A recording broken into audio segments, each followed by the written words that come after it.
Oh wow, it actually worked. Hey, hi, I'm Linda K. Gifford, and I'm so sorry. I've been having technical difficulties getting YouTube. It just keeps spinning. It wouldn't go live, and I've got great bars and Wi-Fi and a gig in my house, so I'm like, am I perfect? Anyway, hello, I'm Linda K. Gifford. I am the survivor of many years of childhood sexual abuse. I'm a life coach, and today we're going to talk about strip clubs and titty bars. And the reason is, okay, this is Wednesday, and on Tuesdays, Wednesdays, and Thursdays, we do our lessons. And this was not my original lesson, but I was triggered big time last night. And I didn't handle it very well at first. Actually, I think I handled it well now looking back.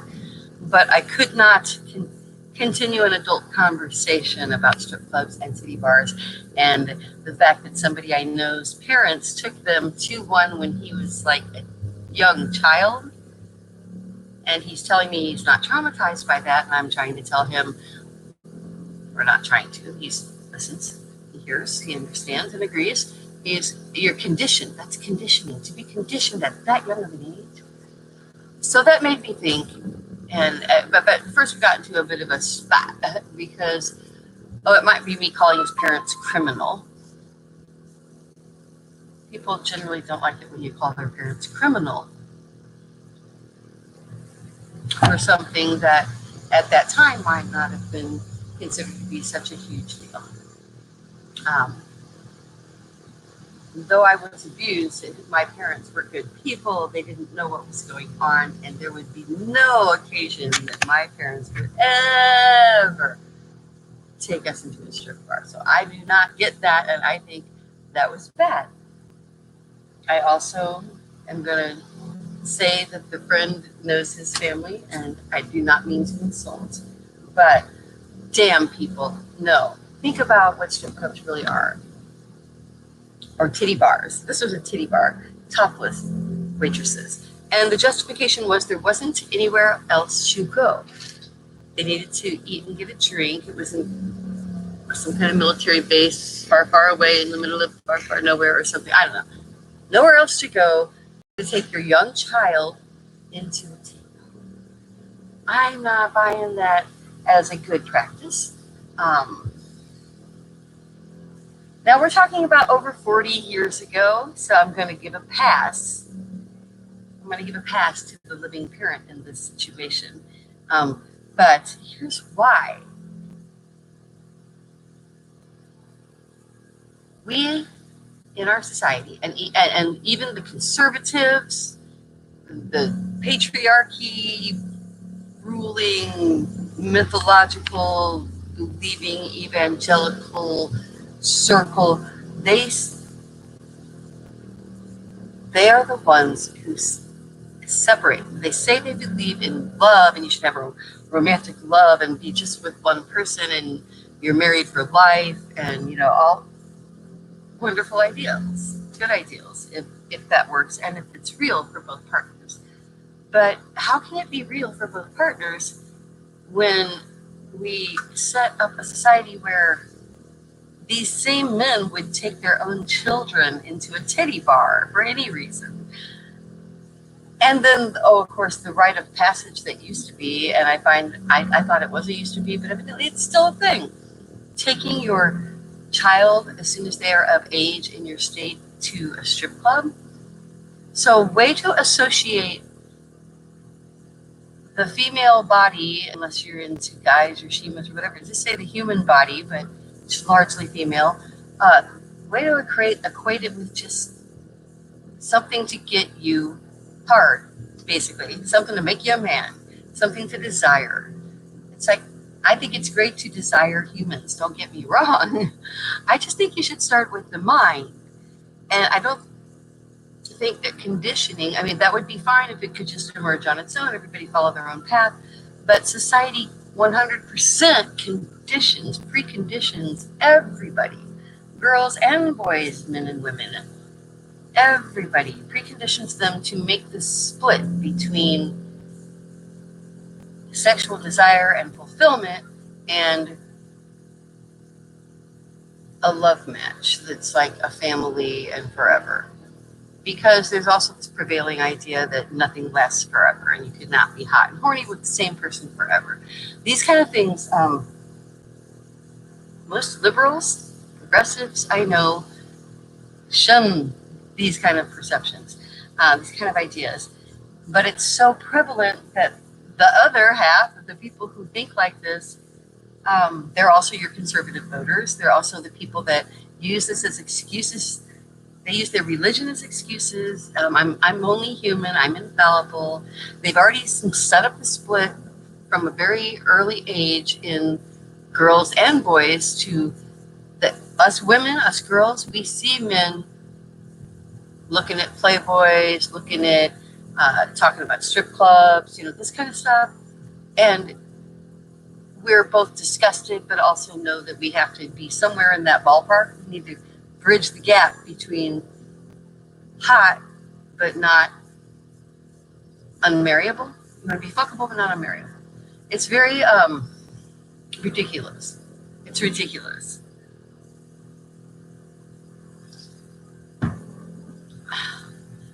The way to do this thing, especially if you, like I, have CPTSD, complex PTSD, where I have the extreme ability to disassociate.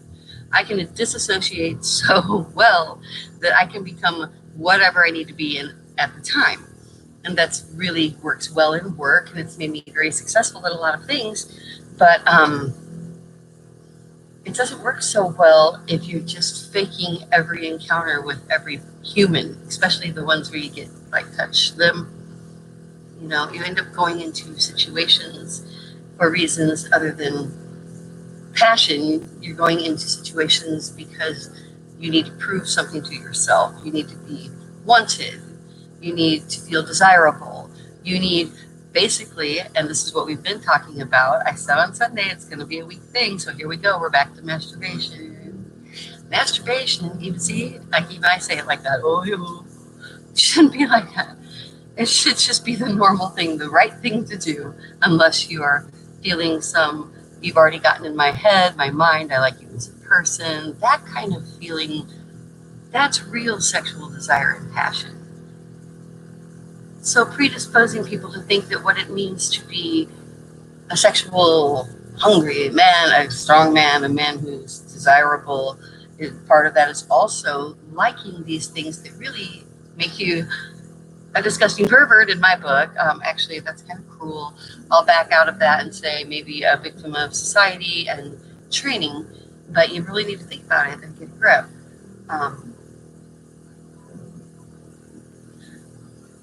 I would never, ever be able to be in a relationship, would not be interested, not be able to, not be interested. I'm going to interject something here. Able to. For a moment, I was thinking, what can I take? And that's where we go wrong. Oh my God, I'm glad I accidentally did that. What can I take? I wouldn't be able to be in a relationship, I started to say. But the deal is, I am now a woman who does what I want, when I want. No one can pull the rug out from underneath my feet. This is my world. I own it. And that is where I recommend everybody be. I do not recommend codependent relationships. But able was not really the right thing to say.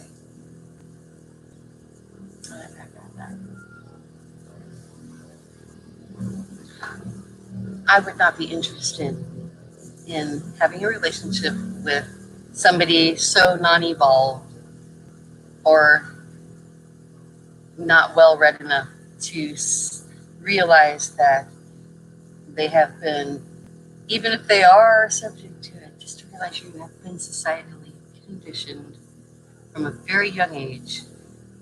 And this does damage to the women you know. It does damage to me. It does damage to girls. It does damage to children. Also boys are victimized. I speak mostly in the context of female, but I also work with men and others.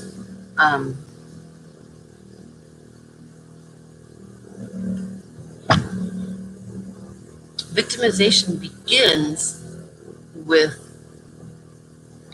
commoditization. I just made that up, but I think that makes sense. Victimization begins with commoditizing others, looking at them as the source of something. When you're looking at a stray woman you don't know walking around humiliating herself, even if she doesn't think she is, humiliating herself with her breasts hanging out to make a buck, if that's the way she needs to survive or has chosen to, that's the best option in her life, then there's a problem with society. There is a problem with society and the way that we allow situations to occur where that would be a good option. And where we just accept, in all of our advertising and subtle things in our media and movies, and TV shows, and even not so subtle ones, it's still always where, oh, the men can't control that sexual urge, desire, and the woman's always like, well, I'm hot, baby, but you have to earn me. And so you've got like this two kinds of women, and guys want both, but we can't be both because they've been so divided that they don't realize you can have both of those things in one person if you were to actually get in their head and mind and understand them. You come up for air. I'm going to come up for air. So, yes, strip clubs, titty bars, things like that, huge detriment. I am not a walking billboard. It makes me sick to think that millions and millions of voters, that's the important part. You need to be active, you need to advocate, because millions of voters are stuck in this patriarchy. And you know what? I'm going to throw a little religion in here too. They love to justify it all. They use their religion too. You have to forgive. So since they're inherently flawed and they can't help but wanting to fuck people because they're a viral man, then when they cheat, then you have to forgive them, because if you don't forgive them, you're the bad one because you didn't forgive, and forgiving is godly. Welcome to an evangelical family. No, not going to happen. Not going to happen. So all of them, it's like all of those millions of people fall into this week's other big topic. They all tie together. That's why they're this week's topics. Narcissists. They are narcissists. They are collective narcissists. They have created a patriarchy and a religion to maintain their narcissistic control and their narcissistic distance. They're distancing. They really stay, men and women stay distant from each other with these set, predetermined expectations. So, how about we throw that out the window? And we look at the progressive side of things.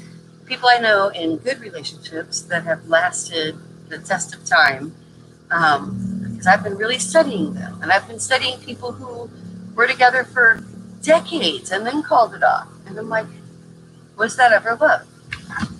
Was that ever love? And then you have to say, okay, there's all kinds of love, because nobody wants to believe that they weren't in love for decades. But it's my true belief that the kind of connection that should pull two people together shouldn't be sexual desire, but it should be sexual desire plus life fit. You know, everything comes together. You want to be together, you figure it out. You don't need pieces of paper. A lot of people think that there's something promiscuous about me because I've said I'm not into marriage. So I'm going to clarify. I think it's lovely to have a ceremony.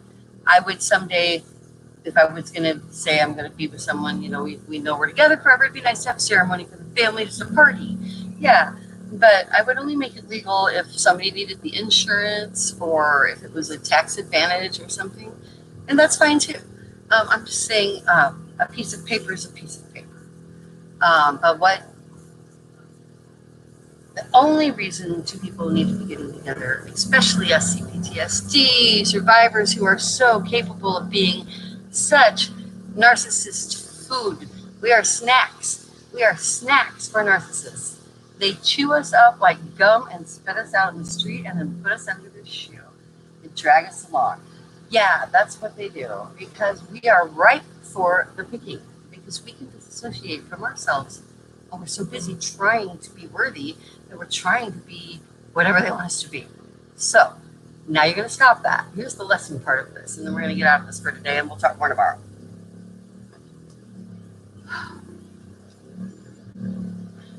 The way to stop it is just make a firm commitment to yourself, to your pleasure. The 70 to 80% of women who say they do not know what an orgasm is, they've never had one, that's just push. You need to learn. So go masturbate and get good at it, decide what feels good to you. And when someone comes into your life that you have life fit with and you feel a real passion is a feeling. You have to have a mental connection too. But the problem is that feeling, going back to the top of this live stream, the feeling is confused with sexual desire. Just plain sexual desire. Yes, that's human, that's normal. But there's no reason to accept a world where we condition people to inherently separate the two. It's harder for everybody I know and everybody I talk to, it's harder for them to accept a good relationship where things are happening than to just accept stupidly falling into bed with someone because they're drunk and horny.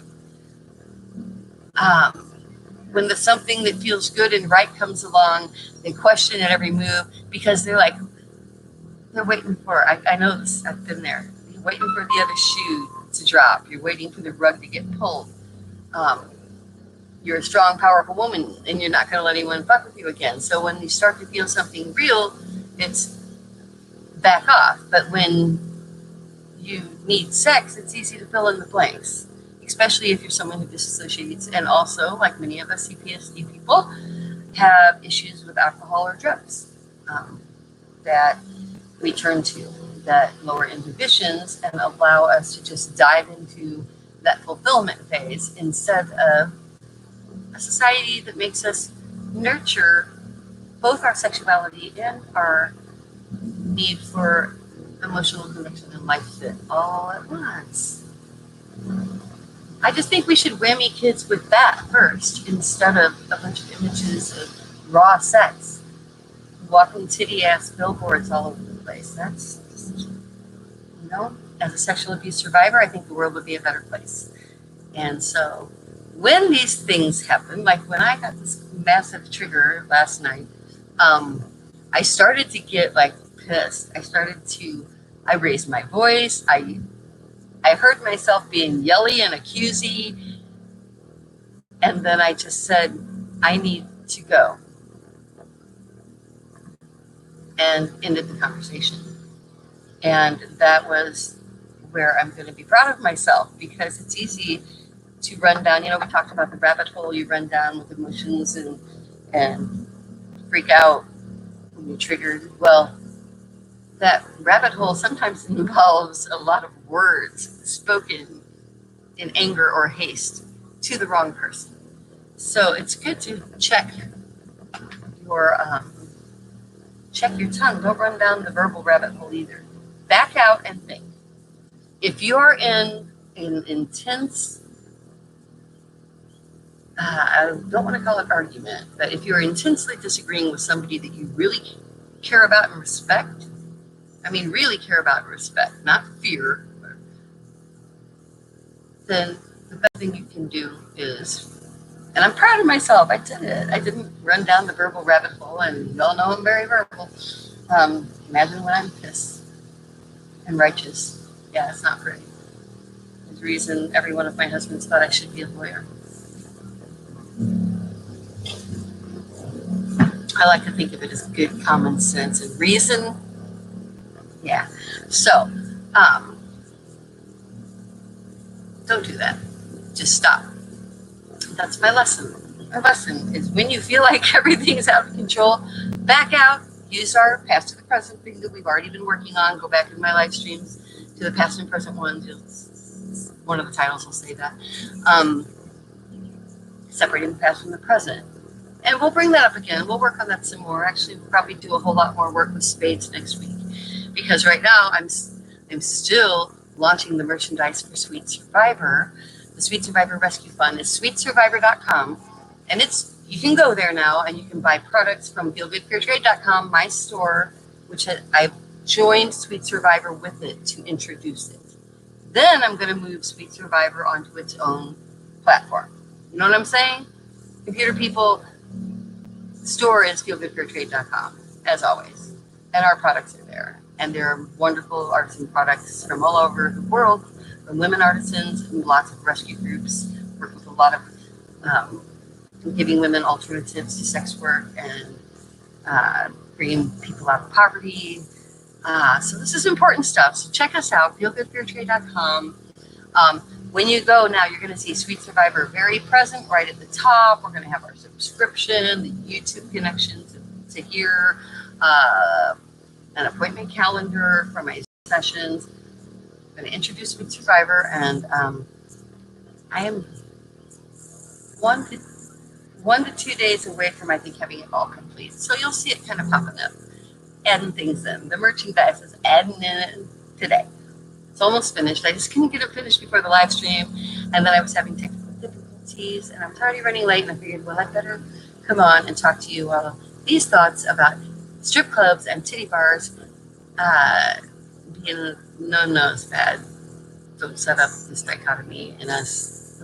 Don't make people think that sexual satisfaction has to be separate from emotional connection to somebody. Life fit and sex. Yeah. For those who think I'm promiscuous, surprise! I'm actually not religious, but I'm quite into the concept of being very true to yourself. And I just personally have never been in a situation where that could happen with more than one person. And I've also learned that the more I learn about myself, and the more I please myself, and the more I do exactly what I want to do, the better everything else gets, including my relationships. So, in a perfect world, I'm with a keeper. We shall see. I will talk to you tomorrow. Take care. Bye.